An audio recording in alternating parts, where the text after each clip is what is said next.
In the next 10 to 15 minutes, I'll help you to unlock the hidden powers and advanced capabilities of ChatGPT. And I'm almost certain you're not using those. Let me show you the demo first. Here I'm on my ChatGPT dashboard, and let's assume that I'm managing a sales team at a company, and we have all of our data in the Airtable. We have different tables for products, customers, sales reps, sales transactions, and conversation summaries. Now back to ChatGPT, let me ask a couple of questions. Please show me the total revenue and number of deals closed in the last 30 days. Also break it down by sales rep if possible. And we got this breakdown. Now let me ask it this question. Give me a breakup of number of deals lost and won by each sales rep in the past 1 year. And we got the complete breakdown. For some reason, bar chart didn't render properly, so we can ask that again. Show the above info in a bar chart. And this time it worked. Now it looks like Carol is the best performer and Alice is not doing that great. Let me ask another question. Show me the trend of transactions in this year and the comparison of sales by all the agents in a chart. And this is the response. We got this chart showing the month-wise revenue and then comparison of sales by various sales reps. Now coming back to this chart, I want to analyze performance of Alice. So let's say I want to do a deep dive and comparison with the best performer in the team, who is Carol. First, let me get all the data of Alice. And I have the complete information. Now I'll ask my sales X-ray agent to do a deep dive on the performance of rep 1. Now it is calling my N8N workflow. I'll confirm that. And now behind the scenes, it is pulling all the conversation summaries of Carol and all the call summaries of Alice and then generating insights out of that analysis on what kind of improvements are required to be made by Alice. And we got this complete report here in the response. The key performance challenges were delays in communication and generic responses. This is the comparison to the top performers, and then it is giving a complete improvement plan. It has suggested 5 different steps. Now, let's say I want to send this entire report on Slack to myself or some other channel. So I'll ask it to prepare a report for Rep 1 and send to Slack. And it was able to send this entire report on my Slack channel. Now, let's say I want to schedule a meeting with Alice so that I can go over all of these action items. I'll give a query, set up a meeting with Alice tomorrow morning, 10 a.m. to discuss the above improvement plan. Add the title and the above report in the description. And it was able to successfully schedule the meeting for tomorrow, 10 a.m. The description contains the entire report. Now, this is just amazing. You have all of these powers inside your ChatGPT. If you're on ChatGPT's Plus plan, which costs $20 per month, you will see a button on this panel that says Explore GPTs. Here you can find GPTs created by other people. But what's important is you can create your own GPT by clicking here and configuring a couple of settings in just a few minutes. If you're new to the concept of custom GPT, it's like having ChatGPT with custom prompt and custom actions defined by you. Instead of a single ChatGPT that tries to do everything, we craft multiple GPT agents, each with a unique set of instructions known as the system prompt. When we create multiple GPTs for different purposes and use them in a single chat, it becomes a kind of multi-agent system where we are the supervisors. And in such cases, we can perform very complex tasks because we have all of these agents available to us in a single chat and we can decide which context to pass to which agent. For the purpose of this video, I have created 4 custom GPTs. Airtable agent has access to my Airtable data. X-ray agent has capabilities to call my N8N workflow. SlackAgent has capabilities to send messages on Slack. And calendarAgent has capabilities to book meetings on Calendar. Now let's see how to create these custom GPTs and connect them to these external tools and services.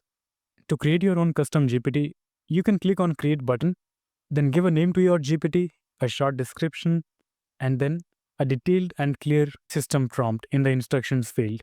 It should clearly explain how this GPT should work, what are its responsibilities, what all tools it has access to and how and when to use them, and what kind of responses it should generate. Next, you can give custom knowledge to your GPT. All you need to do is click on Upload Files and drop the files over there. And this GPT will use the knowledge from those docs to do the analysis and prepare the final response. Then we have a list of capabilities that we can enable for this particular GPT. We have web search, canvas, DALL-E, and code interpreter. If we enable code interpreter, this GPT will write its own code and be able to execute it and do the data analysis. And finally, we have actions. Now here we can create multiple actions and enable this GPT to execute those actions whenever required. If we click on create new action, we will see a panel like this. At the top, we need to give authentication mechanism. So let's say I'm connecting to Airtable. So this agent needs to authenticate itself while making the requests. So we can get an API key from the Airtable, then come here, then select the authentication type as API key, put that API key over here, and select bearer as the auth type and click on save. Next, we need to define a schema. Let me select an example and walk you through what exactly this is. Now, at first sight, it may look overwhelming, but it's really easy. And there is no coding involved at all. This is a simple JSON that tells this GPT what all API calls it can make, what are the API paths and various methods, and what parameters it needs to pass while making those requests. And that's it. At the top, we have OpenAI version. So you can just use whatever you see in the examples. Next, we have the info. Title gives us the name of this API, and description briefly explains its purpose. This info block acts like the API's cover page, telling us what it does and why. Next, we have servers section. This servers array indicates where our API is hosted. In real usage, you would replace weather.example.com with the actual domain or endpoint.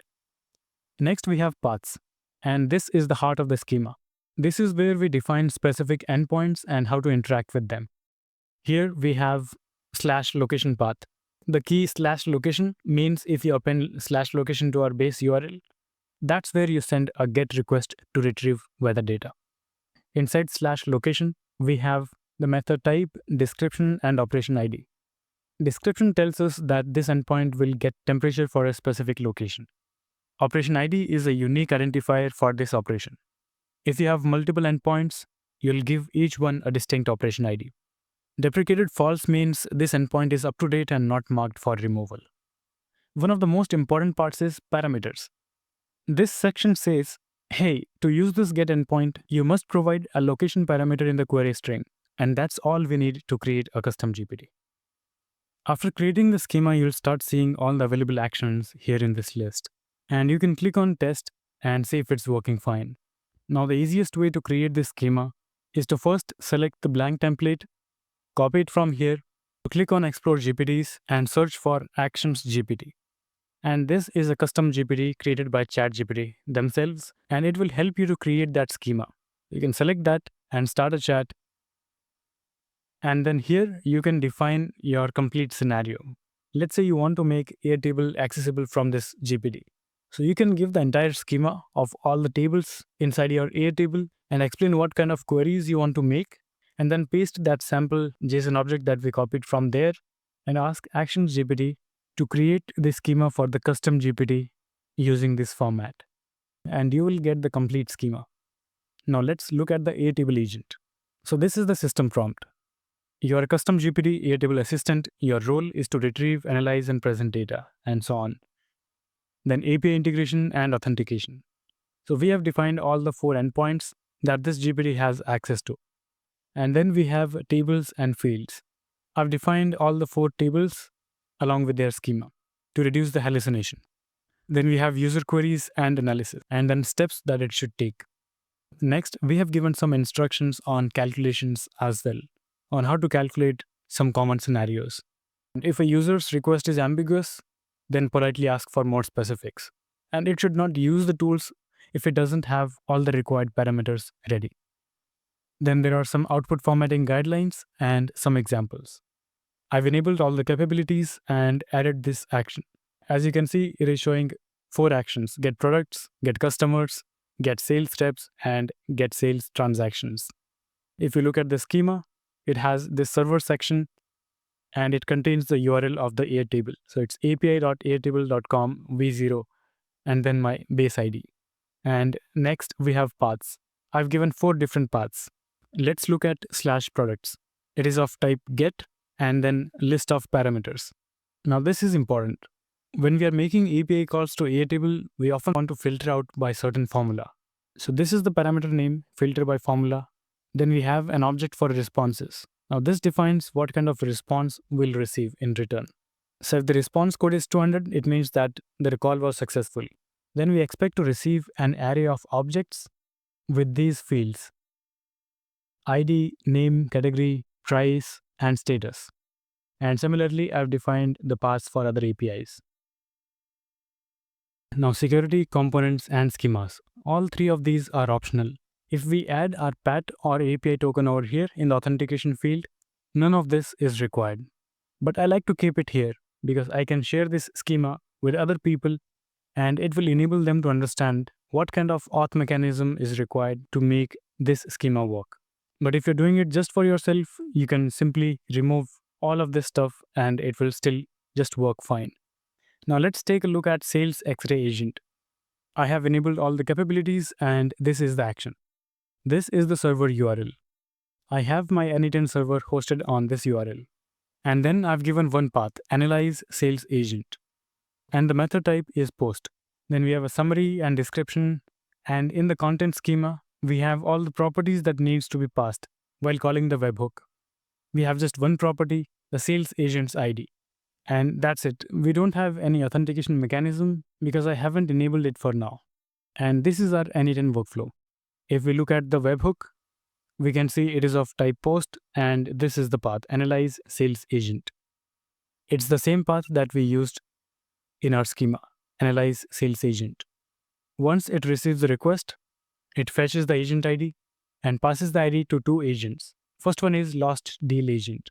This agent will do an in-depth analysis of all the lost deals for this particular agent. And wonDealAgent will do an in-depth research of all the deals closed by the top performing sales agent. And both of these agents have access to the Airtable, so they can read all that data. Once that is done, we merge the results and pass the information to our improvementAgent. Now this agent will analyze the differences between the lost deals and the closed deals, and it will try to identify all the action items. Now let's look at the SlackAgent. In the actions, now we are calling slack.com API, and we have given the API key in the authentication as a bearer token. In the paths, we have chat.postMessage. This is where Slack accepts the requests to post a message. In the request body, we have defined the schema and these property types. The first property is the channel, where the message needs to be posted. And then the text, which is the contents of the message. We have also given an example here, and then the response schema. And finally, let's look at the calendarAgent. In the actions, I'm calling another N8N webhook. So everything here remains the same except the path. And in the request body, we have these properties. These needs to be passed by the GPT to the workflow while making the API call. Now we can start a new chat and we will have all of these custom GPTs along with all the GPT models available in the same chat. And we can keep switching back and forth between various agents. And all the context in this chat will be shared across all the agents. And that's the most powerful thing. To use the agents, all you need to do is type @ and select the agent you want to talk to. For example, let's send give me all the sales data for the current year to the Airtable agent. And here we have the complete data. Now this demo was a simplified version of a bigger project that I've been working on, but I hope you understood the potential of it and how easy it is to create all of these agents. I do want to highlight one thing, that you should expect some level of hallucination because you may end up giving one agent access to multiple tables and then you might ask complex questions. So do make sure to validate any important insights that you get out of the data. There are a number of things you can do to reduce the hallucination. You should always try to break down your requirements into multiple segments and don't give a lot of responsibilities to a single agent. Try to keep your queries simplified. If you found this video helpful and would like to see more content like this, don't forget to subscribe the channel, hit the bell icon, and give a thumbs up on the video. Thanks for watching and see you next time.